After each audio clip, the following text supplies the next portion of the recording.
Assalamualaikum warahmatullahi wabarakatuh. Saya Sulfi Alfianti dari kelas MLIA 1C nomor WP 2130081. Saya akan mempresentasikan chapter 1 pendahuluan dasar-dasar industri. Revolusi industri itu pertama kali dimulai pada abad ke-18 melalui penggunaan tenaga uap dan mekanisasi produksi. Revolusi industri kedua dimulai pada abad ke-19 melalui penemuan produksi listrik dan jalur perakitan. Revolusi industri ketiga dimulai pada tahun 70-an di abad ke-20 melalui otomatisasi parsial dengan menggunakan PLC atau program Mobile Logic Controller dan teknologi informasi.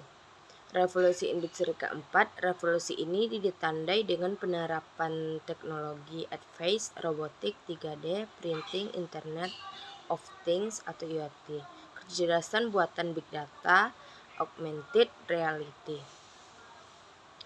Industri 4.0 menurut Kergenman, Wester, and Johannes 2013, Industri 4.0 memanfaatkan kekuatan teknologi komunikasi dan investasi inovasi untuk meningkatkan pengembangan industri manufaktur. Qin, Liu, dan Grosvenor 2016. Industri 4.0 mendorong efisiensi manufaktur dengan mengoleksi data secara cerdas, membuat keputusan yang tepat, dan mengeksekusi keputusan tanpa ragu dengan menggunakan teknologi maju. Prosedur pengumpulan dan interpretasi data akan lebih mudah.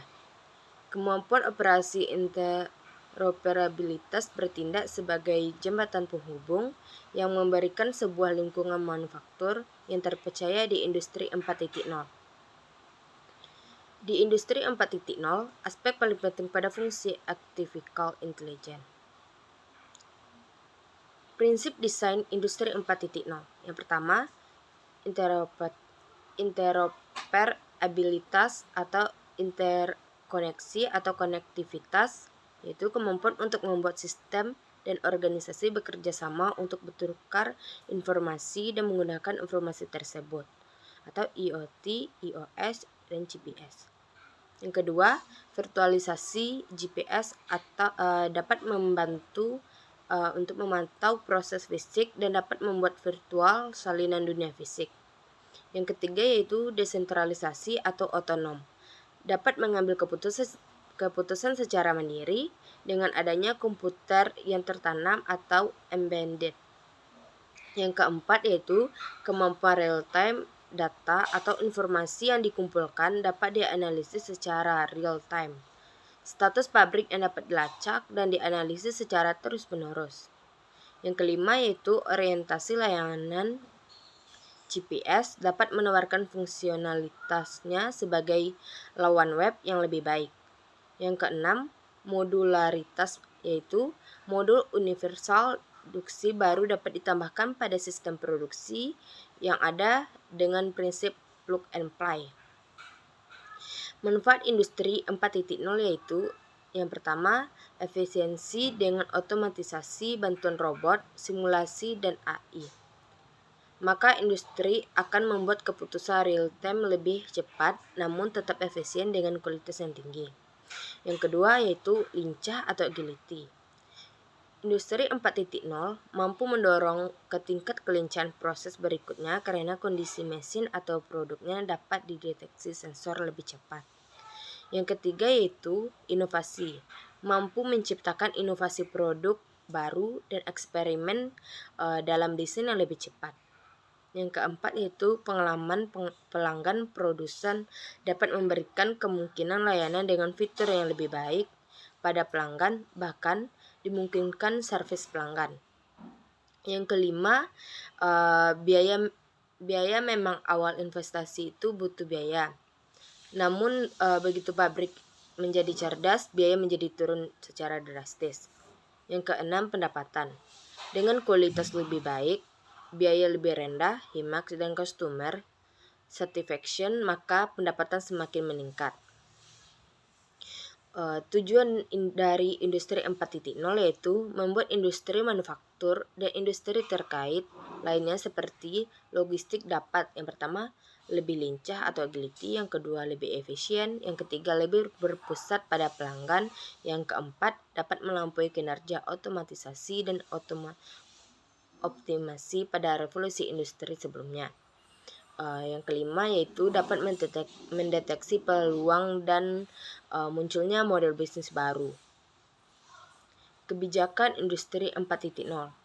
Pada tahun 2018, Indonesia Industrial Summit IIS 2018, Kementerian Perindustrian telah menyusun inisiatif Making Indonesia 4.0.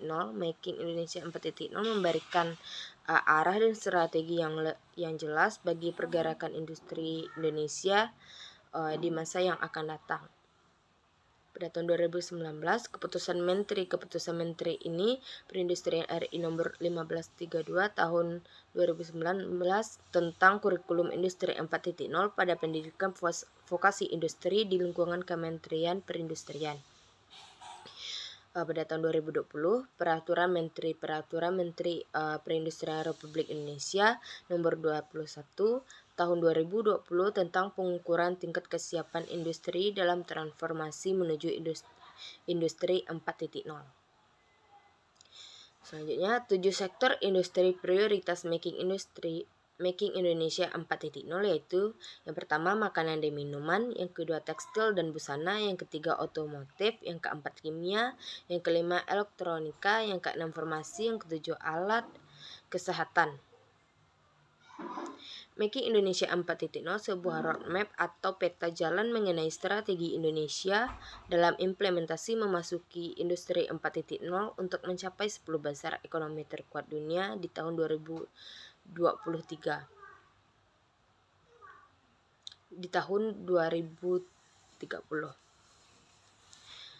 strategi prioritas nasional untuk Making Indonesia 4.0. Yang pertama, perbaikan alur aliran material. Yang kedua, mendesain ulang zona industri.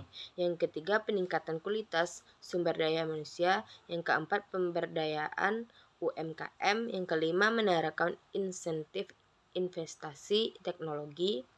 Yang keenam, pembentukan ekosistem inovasi. Selanjutnya, INDI 4.0. Indonesia Industri 4.0 Readiness Index 4.0, indikator penilaian tingkat kesiapan industri di Indonesia dalam menerapkan teknologi era industri 14.0. 5 pilar INDI 4.0. Yang pertama, manajemen dan organisasi, pengukuran terhadap kebijakan pimpinan dan struktur organisasi dalam transformasi menuju 14.0. Yang kedua, orang dan budaya, pengukuran terhadap pekerja dan budaya kerja di perusahaan dalam bertransformasi menuju 14.0. Yang ketiga, produk dan layanan pintar, pengukuran terhadap produk dan layanan yang dihasilkan perusahaan dalam transformasi menuju 14.0. Yang keempat, teknologi pintar, pengukuran terhadap teknologi yang digunakan oleh perusahaan dalam transformasi menuju 14.0. Yang kelima, operasi pabrik, pengukuran terhadap operasional pabrik menuju perusahaan dalam bertransformasi menuju 14.0. Sekian dari presentasi saya. Jika ada kesalahan mohon dimaafkan. Wabillahi taufiq wal hidayah. Assalamualaikum warahmatullahi wabarakatuh.